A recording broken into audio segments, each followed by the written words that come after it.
Olá, boa noite. Boa noite, seja bem-vindo ao Rede TV News. Ministro da Justiça, Flávio Dino, entrega ao presidente Lula proposta para defender Brasília de atos golpistas. O pacote da democracia, como está sendo chamado, prevê aumento de pena para golpistas e endurece regras para as redes sociais. E você vai ver também. Conselho de Administração da Petrobras aprova nome de Jean Paul Prates para a presidência da estatal. Economista renunciou ao cargo de senador da República. Reportagem especial vai explicar o rombo bilionário da Americanas. Varejista pode demorar anos para quitar as dívidas com credores. Uma operação da Polícia Federal e do Ministério Público prendeu integrantes de uma das maiores quadrilhas de tráfico de armas e drogas no Rio de Janeiro. Mandados de prisão, busca e apreensão foram cumpridos no Paraná, São Paulo, Rio e Santa Catarina. A facção criminosa ostentava uma vida de luxo. Casas e apartamentos luxuosos. A vida da família dos irmãos Castro, em Balneário Camboriú, Santa Catarina, era ostentada sem preocupação. Um deles, Rodrigo Castro Caetano, o Espeto, foi preso no Rio de Janeiro. Ele e o irmão Renato Castro Belchior, o Chaveiro, que estava foragido, e outros integrantes da família planejavam até construir e vender um prédio no litoral do estado. Tudo para encobrir o dinheiro do tráfico de drogas. Houve movimentação de cifras milionárias, nome da mãe, movimentações exorbitantes, nome da irmã, de cunhados. Então, assim, 2 irmãs foram denunciadas, as esposas foram denunciadas, ex-esposas foram denunciadas, bem como cunhados. As investigações começaram em 2019, quando várias apreensões de drogas, armas e munições foram feitas pela Polícia Federal aqui no Rio. Com a troca de informações junto ao Ministério Público, foi descoberto que o grupo, além de traficar, mantinha um esquema de lavagem de dinheiro que incluía empresas de fachada, compra de imóveis e carros de luxo. A Operação Fim do Mundo cumpriu 31 mandados de busca e apreensão em 4 estados. De acordo com a Polícia Federal, a quadrilha se organizava em 3 núcleos. 10 pessoas foram presas, mais de R$300 mil em dinheiro foram apreendidos, 32 contas bancárias bloqueadas. Bens como carros, motos aquáticas, lanchas e imóveis, todos em Balneário Camboriú, foram indisponibilizados pela Justiça. Já no Rio de Janeiro, um apartamento neste condomínio na Barra da Tijuca foi alvo de busca e apreensão. Em Mangaratiba, região sul do estado, os agentes estiveram nesta casa. Ela também está sob custódia judicial. Nós conseguimos o desmonte de uma organização voltada ao tráfico de drogas e à inserção de armas em comunidades do Rio de Janeiro, que movimentou R$100 milhões nos últimos 3 anos e conseguimos a restrição de bens no valor de mais de R$22 milhões. No Rio de Janeiro, uma menina de 10 anos morreu vítima de bala perdida. Familiares e vizinhos protestaram no local do crime. No início da manhã de hoje, moradores e familiares da menina atearam fogo em caixotes de madeira e sofás e pediram justiça. Rafaele da Rocha Vieira, de 10 anos, morreu na noite desta quarta-feira, depois de ser atingida por um tiro de fuzil. Ela brincava com outras crianças quando homens em um carro passaram atirando. A menina foi atingida no tórax, socorrida para uma unidade de saúde, mas não resistiu. O autor dos disparos não foi identificado. Romualdo Rocha, avô de Rafaele, disse que escutou os tiros e logo depois recebeu uma ligação para que fosse verificar se algo havia acontecido com a neta. Rafaela é uma menina doce, cara. Ela estava feliz que sábado agora ia ser a festinha dela. E ela estava na rua, né, ali convidando as crianças para a festinha dela. Aí vem uns caras desse e faz isso, uma coisa dessa. A única coisa que a gente pede é uma resposta da justiça. Porque é uma criança, 10 anos, olha quanta vida essa criança tinha pela frente. E foi interrompida. É uma guerra? Não sei se foi uma guerra, essa guerra não é dela. Porque ela é uma criança. Então a justiça tem que falar pra gente o que aconteceu. 5 pessoas foram indiciadas por homicídio doloso quando existe intenção ou risco de matar pela morte de Raquel Antunes da Silva. É outra menina, outra criança. Você deve lembrar dessa história. Ela foi esmagada por um carro alegórico em abril do ano passado, no Rio de Janeiro, logo depois do primeiro desfile do grupo de acesso do Carnaval Carioca. Durante as investigações, foi comprovado que o veículo apresentava falhas de manutenção. Os presidentes da Liga das Escolas de Samba, da agremiação Em Cima da Hora, o engenheiro responsável, o coordenador da dispersão e o motorista reboquista foram os indiciados. O motorista do veículo e o guia, que não tinham visão exterior do carro alegórico, não vão responder pelo crime. A governadora em exercício do Distrito Federal, Celina Leão, disse que está preocupada com a transferência de Marcos Camacho, o Marcola, para a Penitenciária Federal de Brasília. O líder do PCC chegou à capital federal ontem à noite. A operação contou com um forte esquema de segurança. Marcos Camacho, Marcola, estava na Penitenciária Federal de Porto Velho, em Rondônia, desde março do ano passado. A transferência foi determinada pelo Ministério da Justiça após a descoberta de um suposto plano de fuga organizado pelo PCC. Hoje, a governadora em exercício do Distrito Federal, Celina Leão, disse que está em contato com o Ministério da Justiça para que a permanência do criminoso em Brasília seja a mais curta possível. O governo do Distrito Federal recebe, ainda com muita apreensão, mas entendendo também que precisa, nesse momento, receber o Marcola.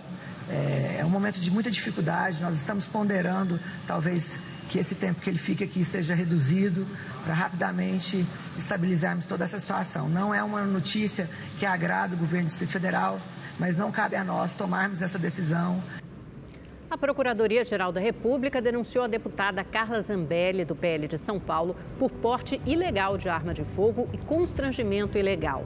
Na véspera do segundo turno das eleições, em outubro do ano passado, Zambelli perseguiu um apoiador do presidente Lula numa região movimentada de São Paulo após uma discussão.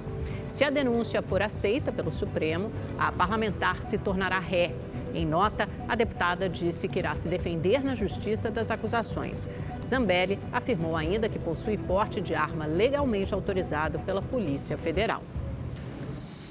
Jean Paul Prates renunciou ao cargo de senador para assumir a presidência da Petrobras. O repórter Tony Vendramini tem os detalhes direto do Rio de Janeiro para a gente. Boa noite para você, Tony. Até quando vai o mandato de Prates na estatal?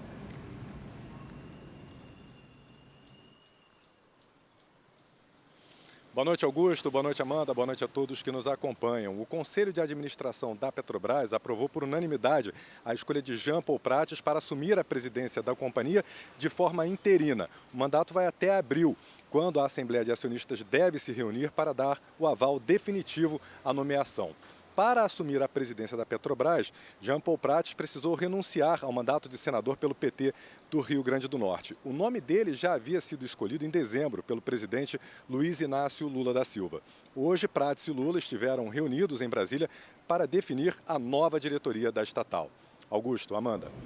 Tony, além disso, também a nomeação de outros presidentes de bancos, instituições importantes federais. Quem são eles?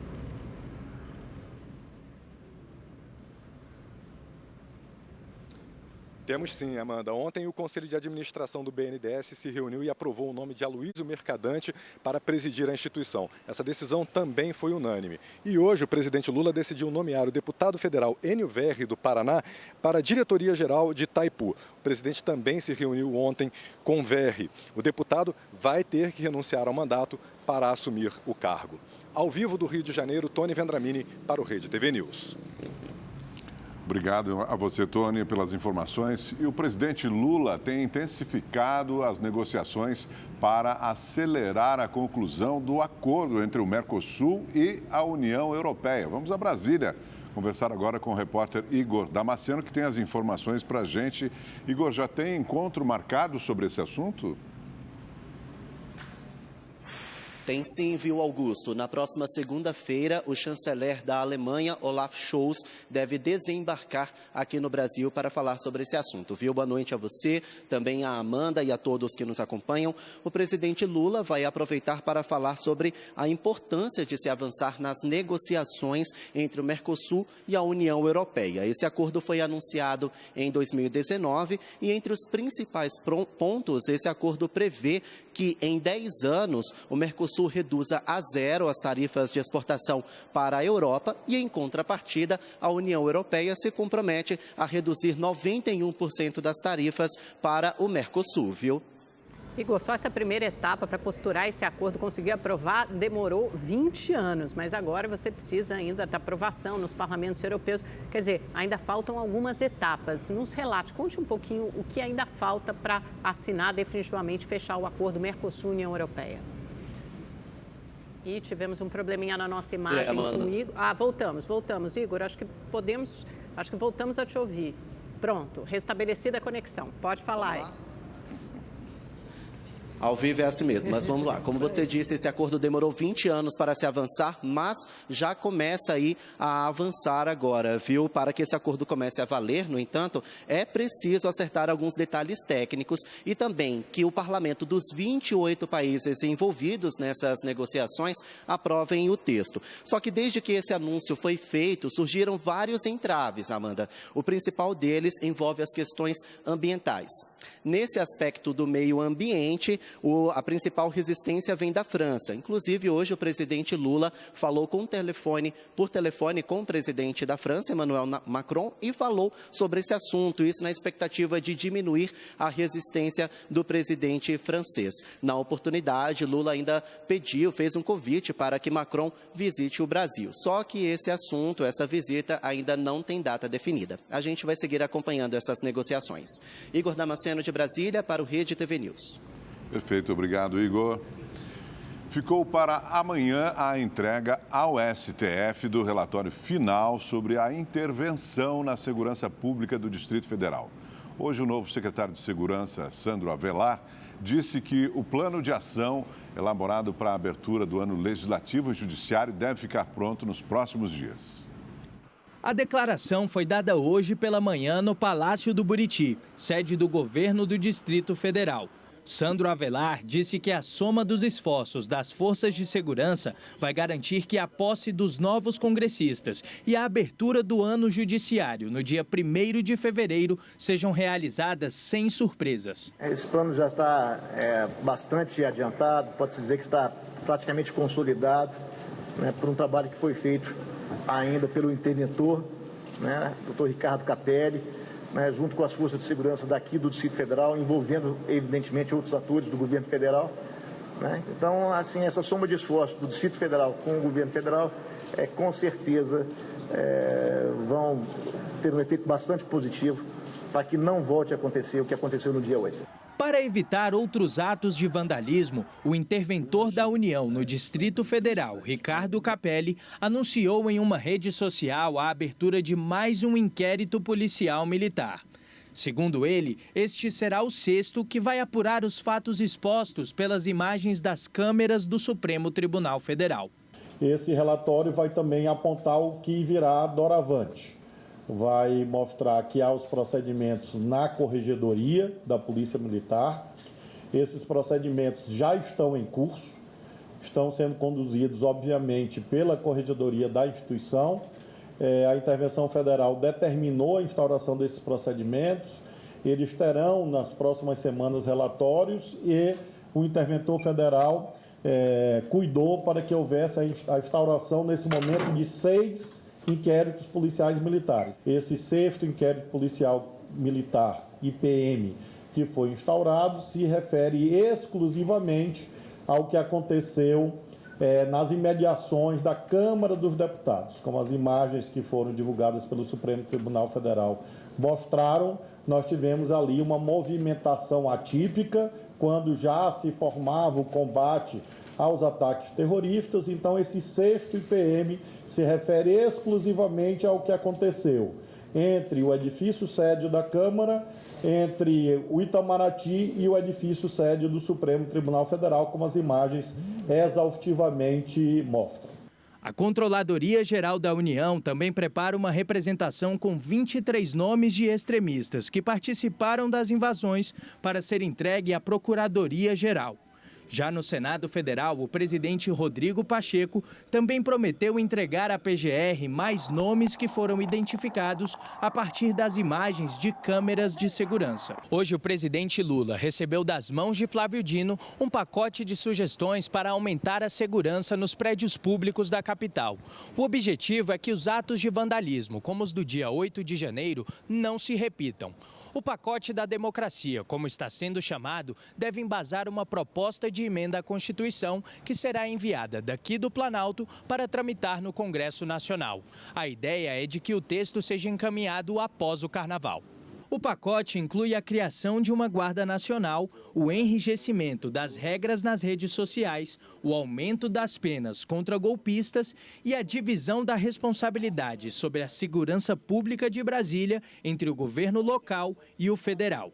Mesmo diante das medidas previstas no pacote, Dino afirmou que não pretende interferir mais na segurança do Distrito Federal. Não há nenhuma ideia nesse momento de federalização da segurança pública no Distrito Federal, porque consideramos que basta a criação desta instituição nacional, no caso Guarda Nacional, e a simetria que nós buscamos é muito similar ao que acontece em Washington.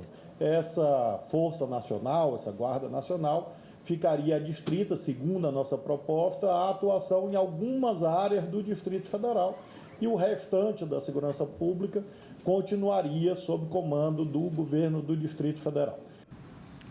Um ataque da Rússia matou pelo menos 11 civis ucranianos nesta quinta-feira. A ofensiva ocorre um dia após a Alemanha e os Estados Unidos anunciarem o envio de tanques ultramodernos para auxiliar a Ucrânia na guerra. A reportagem é de Júlia Valente. A Rússia lançou 55 mísseis de alta precisão contra diversos alvos na Ucrânia. Segundo as Forças Armadas ucranianas, um dos projéteis era do tipo hipersônico, um míssil de alta velocidade que pode agir sobre um raio de 2.000 quilômetros. O exército da Ucrânia disse que conseguiu interceptar 47 projéteis mais lentos e que derrubou 24 drones russos. Ainda assim, pelo menos 35 edifícios foram danificados. A maior parte dos estragos foi em Kiev. A cidade de Odessa, onde fica o principal porto do país, ficou sem energia. Em uma rede social, o presidente ucraniano Volodymyr Zelensky afirmou que o ataque foi mais uma tentativa de intimidação e chamou o governo russo de terrorista. A ofensiva pode ser uma resposta aos anúncios feitos no dia anterior de que países ocidentais enviarão tanques à Ucrânia. Só a Alemanha liberou o envio de 14 blindados, os Estados Unidos de outros 31. O Kremlin já havia informado que via a medida como uma espécie de interferência direta no conflito. A Alemanha afirmou que os tanques começarão a ser entregues entre o fim de março e o começo de abril. Já os Estados Unidos disseram apenas que o envio será em semanas e não em meses. Outros países também estão se mobilizando para doar blindados a Kiev. Nesta quinta-feira, o Canadá anunciou que vai enviar 2 tanques. O Reino Unido também já havia informado a doação de 14 blindados. Nos dias 14 e 15 de fevereiro, os países membros da OTAN vão se reunir para discutir a situação na Ucrânia. De Milão, Júlia Valente para o Rede TV News. Nos Estados Unidos, um jovem negro foi morto depois de ser brutalmente agredido por 5 policiais numa abordagem de trânsito. Os agentes, que também são negros, foram demitidos e indiciados por homicídio. Os detalhes com o correspondente Fábio Borges. A abordagem ocorreu na noite de 7 de janeiro. Policiais da cidade de Memphis, no estado do Tennessee, pararam o carro de Tyre Nichols por suspeita de direção imprudente. O departamento de polícia explicou inicialmente que, quando os agentes se aproximaram do veículo, houve um confronto e Nichols fugiu a pé. Os policiais, então, o perseguiram e tiveram mais um confronto antes de o jovem ser detido. Nichols, que tinha 29 anos, foi transportado por uma ambulância do local da prisão até um hospital em estado crítico. 3 dias depois, ele morreu devido aos ferimentos sofridos pelo uso de força dos policiais, de acordo com autoridades do Tennessee. A chefe da polícia de Memphis condenou a ação dos policiais após assistir vídeos da abordagem. Sarah Lynn Davis afirmou que o incidente foi hediondo, imprudente e desumano. Ela prometeu transparência nas investigações e pediu para a população não reagir com violência ao ver as imagens. Os vídeos, que já foram assistidos pelos advogados da família de Nichols, devem ser divulgados ao público nos próximos dias. Segundo os advogados, a vítima estava indefesa o tempo todo durante as agressões dos policiais, que duraram cerca de 3 minutos. O jovem trabalhava numa empresa de entregas e tinha um filho. De Los Angeles, Fábio Borges, para o Rede TV News. A Justiça de São Paulo autorizou hoje o Bradesco a ter acesso aos e-mails dos últimos 10 anos de diretores, conselheiros e funcionários da Americanas. O banco é um dos credores da varejista e quer apurar se houve fraude na contabilidade da empresa. A Americanas deu início nesta semana a um dos maiores processos de recuperação judicial do Brasil. Começou uma guerra na justiça e ela envolve alguns dos maiores nomes e grupos da economia brasileira. É a guerra para definir em que prazos e condições a Americanas vai pagar suas dívidas. Esse processo, chamado de recuperação judicial, pode demorar alguns anos. Aprovado esse plano de recuperação, que pode demorar aí 6 meses, 8 meses, 1 ano, inicia-se o procedimento do cumprimento. E muitos credores, neste momento, podem não concordar com isso e buscar a via judicial para debater aquele plano. E aí, isso toma um tempo muito grande e pode demandar em 5, em 8, em 10 anos, até que se formalize tudo. A dívida reconhecida pela Americanas é de 41 bilhões e 200 milhões de reais. A lista de credores foi apresentada nesta semana, com 7.967 nomes. O tamanho das empresas e valores envolvidos prenuncia uma batalha de gigantes. Bancos como Deutsche Bank, Bradesco, Santander, BTG, BV, Itaú, Safra e Banco do Brasil são os maiores credores. Após a divulgação da lista, alguns bancos alertaram para possíveis erros. Em alguns casos, a dívida seria menor do que o indicado, o que revelaria estratégia ou descontrole por parte da Americanas. Os bancos já pediram na Justiça providências para impedir a ocultação ou destruição de documentos na Americanas e a apresentação de todas as trocas de mensagens internas dos últimos 10 anos. A lista de credores também inclui indústrias como Samsung, Nestlé, Apple, Balduco, Mondelez, Multilaser e Whirlpool, dona das marcas Consul e Brastemp. A dívida faz com que o processo da Americanas represente a 4ª maior recuperação judicial da história do Brasil. À frente apenas a da Odebrecht, com 80 bilhões de reais, a da Oi, recém-finalizada, com 65 bilhões, e a da Samarco, com 55 bi. A varejista tem outra conta em aberto, cerca de 1 bilhão e 800 milhões de reais em tributos devidos ao governo federal e aos estados de São Paulo e do Rio de Janeiro. Esse montante não foi incluído na recuperação judicial.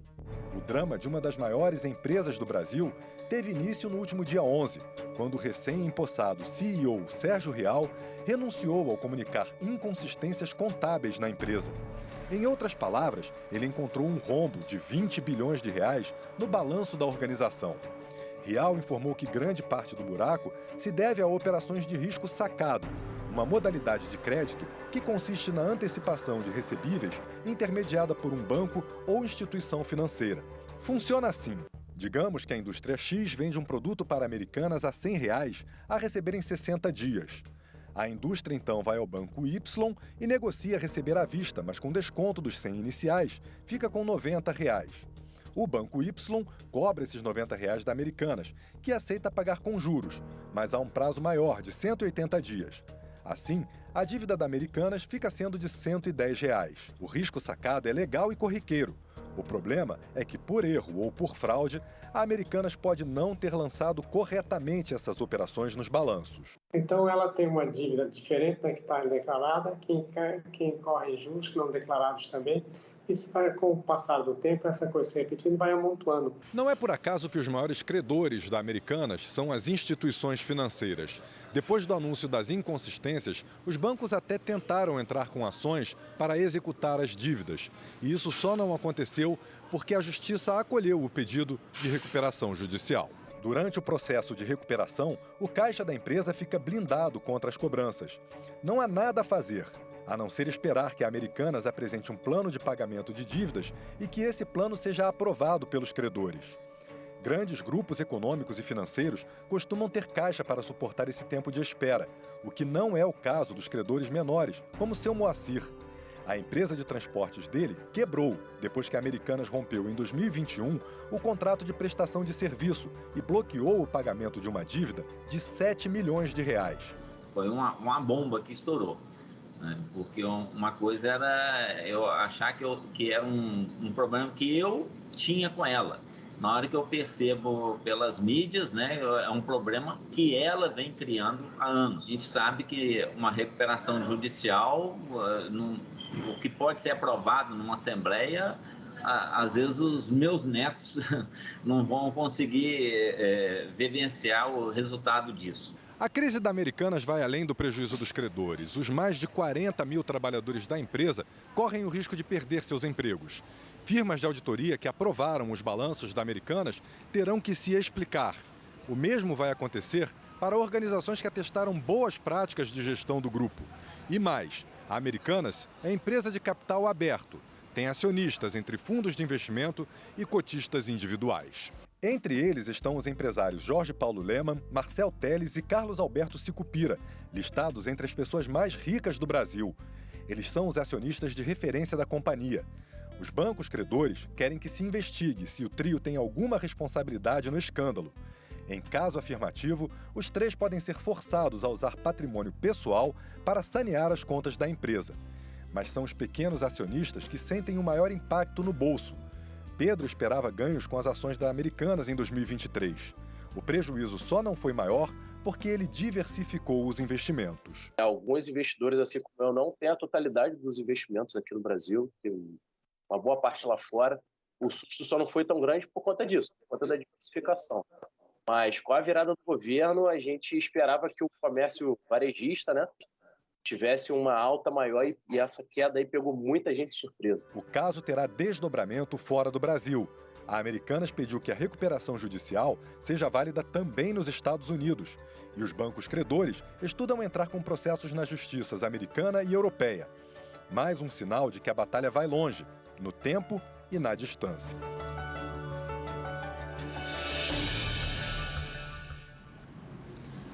Em carta, os acionistas de referência da Americanas afirmaram que jamais tiveram conhecimento ou admitiriam manobras contábeis na companhia, que os executivos da empresa têm reputação ilibada e que as contas da Americanas são auditadas por uma das maiores empresas do ramo.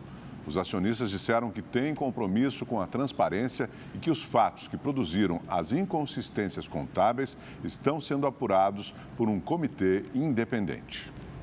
A crise financeira da Americanas é assunto para o quadro Faça as Contas, com Salete Lemos.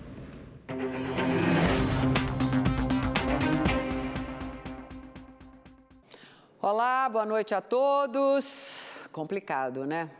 E olha, apesar de todo o imbróglio, as Americanas continuam vendendo. A empresa diz que vendas e entregas não foram afetadas. Márcio Chaer, que é diretor de operações e relacionamento com consumidores, ele garante que não houve cancelamento de compras e que nada mudou do ponto de vista dos clientes, menos mal, né?